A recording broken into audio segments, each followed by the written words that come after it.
Et salut tout le monde, c'est Lorenzo High Tech, et oui, comme dans le titre, aujourd'hui on va parler du Samsung Galaxy S25 Edge. Enfin, il est sorti, il y avait tellement de rumeurs pendant plusieurs mois sur les caractéristiques. On a ensuite vu le design quand Samsung l'a présenté très rapidement au moment des S25, S25 Plus, S25 Ultra. Ça y est, c'est sorti, c'est officiel. Alors on n'a pas eu de grosse conférence, ça a été juste balancé comme ça un petit peu sur internet. Alors bien entendu, c'est sorti à 1 h du matin sur le marché asiatique, et ensuite on l'a eu nous dès très tôt le matin en France. Donc voilà, c'est vrai qu'il n'y a pas eu une grosse conférence, bon, un peu bizarre de la part de Samsung, mais c'est pas grave, on va parler de ce nouveau smartphone. Mais avant de commencer la vidéo, si vous n'êtes toujours pas bien chez YouTube, abonnez-vous, elle est 100% high-tech.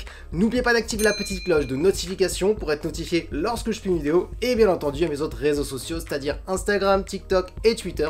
Tous les liens seront en bas dans la description. Alors avant d'attaquer le design que vous connaissez déjà, parce que Samsung l'avait déjà présenté un petit peu le design au moment des S25, S25 Plus, S25 Ultra, tout de suite vous allez peut-être vous poser la question, si vous ne savez pas, vous allez vous dire mais où se situe ce Samsung Galaxy S25 Edge? Bah c'est très simple, ce Samsung Galaxy S25 Edge se situe entre un S25 Plus et un S25 Ultra dans la gamme, surtout par rapport au prix que je vous donnerai en fin de vidéo si bien entendu vous ne le connaissez pas. Donc on est vraiment dans cette genre de gamme. Alors on est sur un smartphone haut de gamme, mais vraiment entre ces deux smartphones, mais attention, ça sera pas le meilleur smartphone des trois. Alors en termes de design, bah c'est très simple, on est vraiment sur un design qui est complètement différent par rapport aux autres S25. On aime ou on n'aime pas, d'ailleurs dites-moi ce que vous en pensez en commentaire, parce que c'est vrai qu'il y a eu beaucoup de critiques au moment de la petite présentation pendant les S25. C'est vrai que les gens disaient ah c'est pas très joli, les capteurs comment ils sont faits, ah dommage on a que 2 capteurs photo. Donc voilà, c'est vrai qu'il y avait beaucoup de critiques. Dites-moi ce que vous en pensez vraiment en commentaire maintenant, parce que oui, le design maintenant est terminé, il a un petit peu changé. Moi je trouve sympa, voilà, c'est pas le plus beau smartphone de Samsung, mais voilà, il est sympa, ça reste plutôt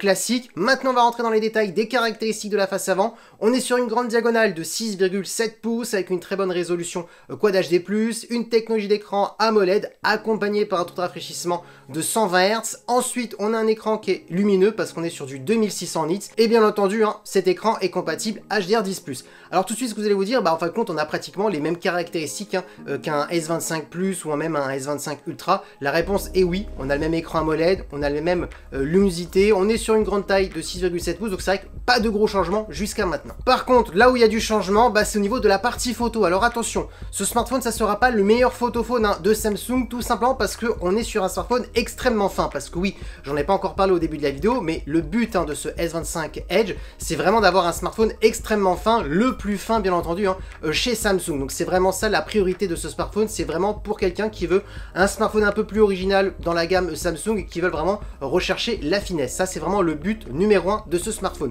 Et donc du coup, bah, les choses qui sont un petit peu contraignantes dans le domaine de la photo, bah, c'est les capteurs. On peut pas en mettre énormément, ça manque de place, et c'est pour cela d'ailleurs que ce Samsung Galaxy S25 Edge possède uniquement que 2 capteurs. Mais attention, on est sur un très bon capteur principal de 200 mégapixels, ça va être le même capteur qu'on peut retrouver sur le S25 Ultra, donc ça c'est quand même le premier argument que possède ce Samsung Galaxy S25 Edge.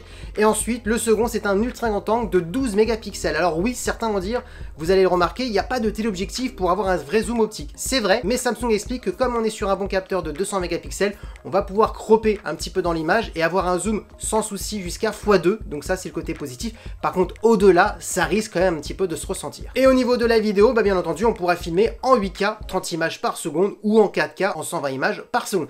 Et bien entendu, tout ce qui est intelligence artificielle sera compatible sur ce S25 Edge, et bien entendu les 7 ans de mise à jour. Maintenant, parlons de performance, et bien on a 12 Go de RAM, donc comme les S25, S25 Ultra sur ce smartphone. On possède le Snapdragon 8 Elite, le meilleur processeur actuellement de Qualcomm, donc pareil pour les S25, S25 Plus, S25 Ultra, sauf attention, vu qu'on est sur un smartphone extrêmement fin, et ben on a aussi une contrainte un peu comme la photo, et ben c'est au niveau de l'épaisseur, et un smartphone extrêmement fin a tendance à chauffer beaucoup plus, donc du coup on est obligé de brider légèrement le processeur. Donc certes, on est sur un Snapdragon 8 Elite, on aura de très bonnes performances pour faire du gaming, utiliser des applications gourmandes, mais attention, ne vous attendez pas que ce soit le meilleur smartphone de Samsung en termes de performance. Ensuite, en termes de stockage, vous avez deux choix, 256 ou 512 Go. Ce smartphone possède bien entendu un son stéréo, et au niveau de la batterie, on est sur une batterie de 3900 mAh avec de la recharge rapide de 25 watts. Donc oui, je sais que certains vont me dire ah mais la batterie elle est vraiment petite, pourquoi? Bah c'est très simple, encore toujours toujours au problème de la finesse. Un smartphone extrêmement fin, c'est compliqué de mettre une batterie. Après, c'est vrai qu'il y a quand même une petite erreur de Samsung, c'est que tout simplement maintenant, on a les batteries en silicium carbone qui peut avoir des grandes capacités de batterie avec des batteries extrêmement fines, mais Samsung ne l'a pas mis sur ce smartphone, ce qui est un petit peu dommage et un petit peu surprenant parce que les smartphones chinois extrêmement fins qui existent pour l'instant que sur le marché asiatique utilisent tous le silicium carbone parce que c'est vraiment l'avantage du silicium carbone. On a vraiment des grosses batteries avec des batteries extrêmement fines. Ils l'ont pas intégré dans ce smartphone, bizarre, peut-être pour éviter d'augmenter trop le tarif qui est déjà quand même plutôt élevé. Donc voilà. Pas de réponse pour l'instant de Samsung, pourquoi on n'a pas du silicium carbone. Et bien entendu, on a aussi de la recharge sans fil de 15 watts. Et pour terminer en termes de connectivité, on a de la Wi-Fi 7 et du Bluetooth 5.4. Et oui, maintenant vous voulez le tarif, et bah si vous ne le connaissez pas, ce Samsung Galaxy S25 Edge débute à 1252 € pour la version à 256 Go, et si on veut la version à 512, on est à 1372 €. Alors certes, c'est vrai, on est sur un prix élevé, mais en même temps, on est sur un smartphone premium, et surtout, on est sur un smartphone extrêmement fin, et qui dit fin, bah, ça coûte beaucoup plus cher à produire. Maintenant, qu'est-ce qu'il faut penser de ce smartphone? Bah, c'est qu'on est sur un smartphone extrêmement bon, quand on regarde la fiche technique, en fin de compte, on est sur les mêmes caractéristiques qu'un S25 Plus, S25 Ultra sur certains aspects. Quand on regarde la partie de l'écran, la partie photo, on n'a que le capteur de 200 mégapixels qui est le même que le S25 Ultra. Après le reste, là par contre, on est en dessous, on perd en polyvalence, parce que bien entendu, on n'a pas le même ultra grand angle, on n'a pas bien entendu de téléobjectif. Donc là oui, on perd en polyvalence. Par contre, au niveau de la partie vidéo, ça devrait être la même chose parce que on a le même capteur principal et c'est le capteur principal qu'on utilise pour la partie vidéo.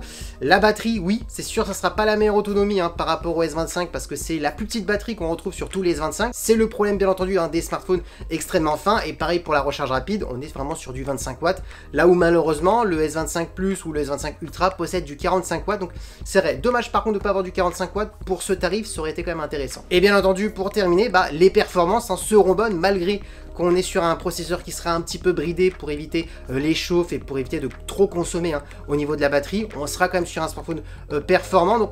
Donc voilà, franchement, mon avis est un peu mitigé parce que le prix, c'était, voilà, on s'attendait tous à ce tarif.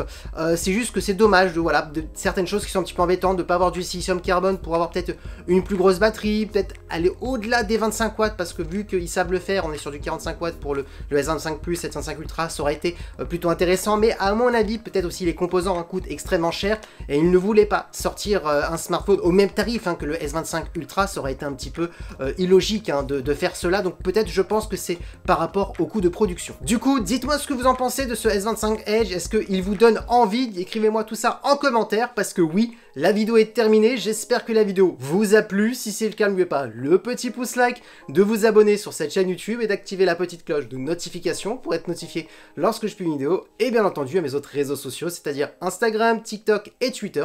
Tous les liens seront en bas dans la description. Et maintenant je vous dis à très bientôt. C'était Lorenzo High Tech. Ciao.